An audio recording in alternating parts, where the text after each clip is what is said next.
The rainy season began in early summer, and June had been no exception. It did not surprise the man when he discovered rainwater dripping from his dining room ceiling. Shrugging it off, he placed a tall pot beneath the leak and expected it to stop on its own. However, it continued to rain, and before he knew it, the pot would threaten to overflow.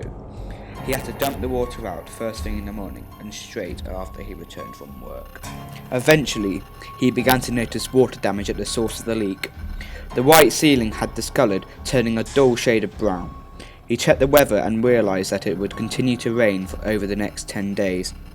The man was worried about the ceiling mildewing and becoming an expensive repair, so he called a local handyman. Unfortunately, the man could not sign to have repairs done, only his landlord could.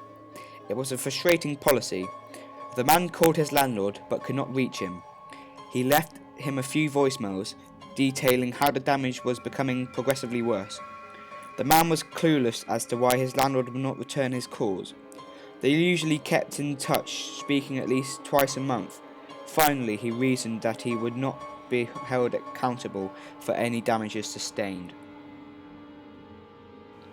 One night, the man was startled awake by a massive thump. He quickly turned on his bedside lamp, and just vaguely he could see an overturned table with a large shape laying across it. He sprinted out of his apartment and called the police, gagging at the smell. The man sat in the police station with a blanket wrapped around his shoulders and a coffee mug resting in his hands. He did know one thing. There had been a dead body in his ceiling, and the water had saturated it so badly that it caved under the weight. So far, the body was unidentifiable due to the rainwater and was being autopsied. While the man waited, he called his landlord and finally reached him. Panicking as he explained the situation, his landlord was just as alarmed, and the man pleaded for him to come to the station while he made this statement.